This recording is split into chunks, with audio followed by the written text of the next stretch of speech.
Good evening, everyone. Thanks for joining me in this video. Today is Saturday, the 7th day of June 2025. This video that I am going to make is very important. It's very important in the sense that, so many times I have been attacked, both online, both threatening and so on and so forth, for saying the same thing that the governor of Benue State is saying today.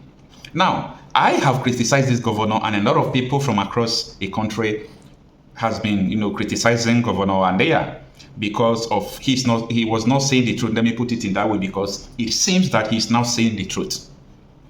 Last month, this governor, raised an allegation that they want to remove him from the office of the governor. People did not hear him out because they can't even understand why this man is trying to raise allegation. You are an APC man, you always respect Tinubu. So why would you think that people want to remove you? So yesterday, I was actually watching this man on Channels Television when he was laying a serious allegation, but it's not new to me. It might be new to you, but for me, it's not a new thing. So this man yesterday declared that Nigerian politicians are still the one who are sponsoring the terrorists who are from other countries, the Fulanis from other countries, that they are the one that are perpetrating the crimes in Benue State. This man is right to a certain extent, but he's not totally right, because these people, he said, they are from other countries and so on and so forth. It is very difficult for you to differentiate the Fulanis who came from outside the country and the Fulanis inside Nigeria. And this thing is not all about the Benue issue. This thing is holistic all over the country. We have this insecurity. Now, this governor is saying that the National Assembly members are responsible for Benue attacks. Let me repeat that.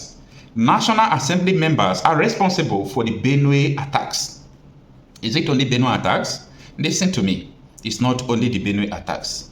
And hear me well. It's not only the National Assembly. The presidency knows people who are responsible in sheltering, in feeding the Fulani terrorists who are terrorizing this country from across the nation. Now, in my previous video, I talked about how Governor Banda Mohammed came to national television. So I am not the one that says so. This governor came to confess that they imported terrorists into the country, that they are trying to make sure that these terrorists will find a home in Nigeria because they are global citizens. Nigerians are, I'm sorry to use the word, we are dumb people. We play with anything we hear. I don't know if that thing happens in Ghana, if that man will remain in that country. They will chase him out. They will kill him. But in Nigeria, people don't even mind what is going on. Kashim Shettima, who is your vice president now, the most wanted terrorist in Nigeria then, Kabiru Sokoto, they were searching for him.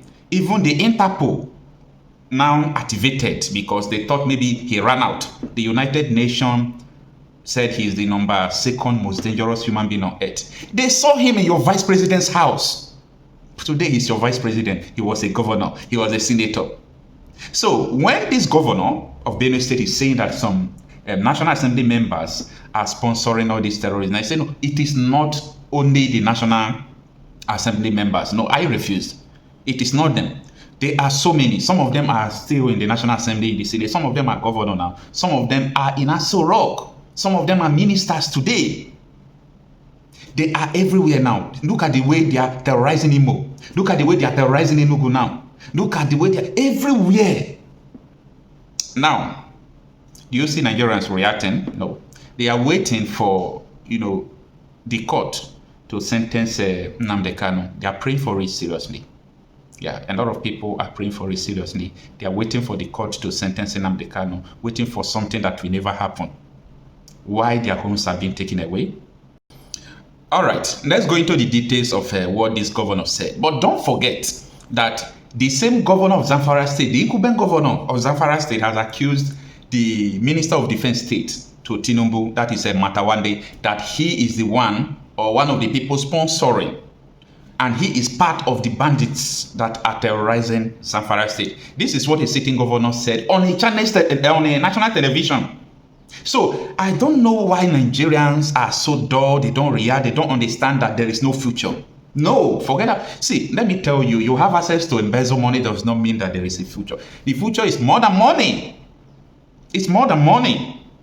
If you even have money, you don't even know. Okay, I'm sorry. I forget about, second country of your politicians. Most of your politicians have second country. So what I'm trying to say is that a governor accused Minister of State, another governor is not accusing National Assembly members. This is enough to cause a bloody revolution in Nigeria. This is enough to cause a bloody revolution in Nigeria. But what do I know? If I talk now, they say what you are saying is against the law. I don't know what they actually meant by against the law. Now, this is what the governor said. The Benue State Governor Hyacinth Alia has accused prominent politicians based in Abuja and the National Assembly of orchestrating and sustaining violent attacks in the state by supporting those responsible for the ongoing crisis. When I made this statement before, they nearly cut off my head. If they will even see me face to face, most of them will cut off my head. Why would you say it's politicians? Why would you say it's Abuja? I told them that Abuja is dangerous. Abuja is dangerous. Now, someone should answer this question. What is the purpose why they are sponsoring this terrorism against their people? Just tell me, what is the purpose? There is a purpose for everything. What is the purpose? The purpose is sole purpose of Islamization. That is the end point. However, these people use it for political purposes because if they want to shake the administration like what they did to Goodluck Jonathan, they release their dogs to start attacking more and more. But their end point to all these things is just to Islamize Nigeria. I said so. Now, Governor Alia claimed during an appearance on Politics Today, a program aired on Channels Television on Friday.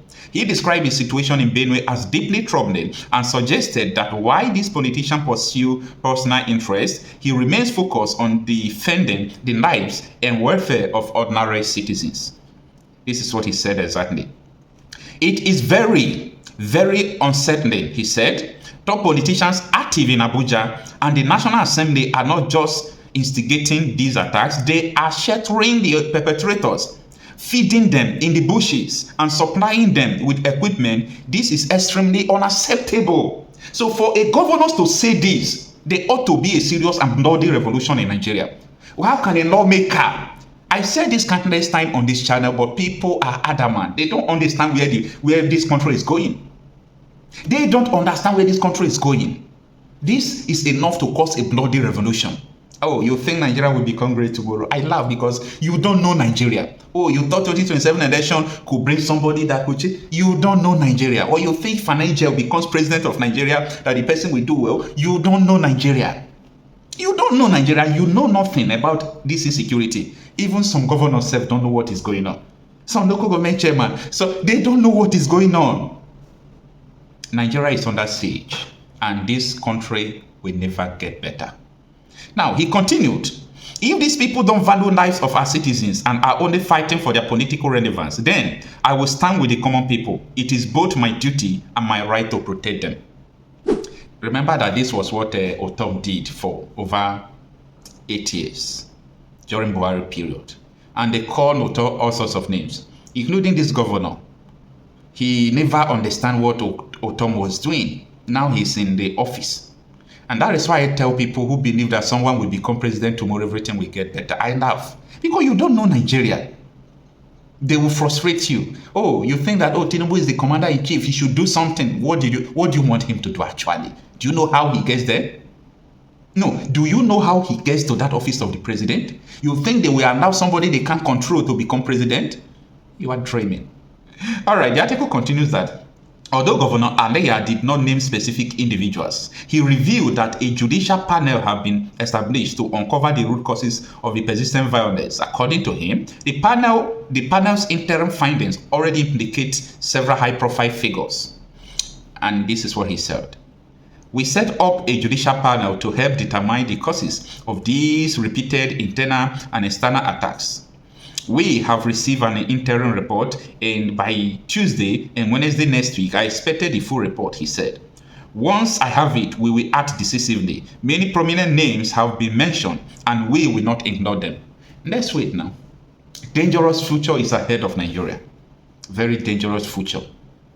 And we are going to stand by anybody who is standing by the truth. If this governor is really serious, we are going to know.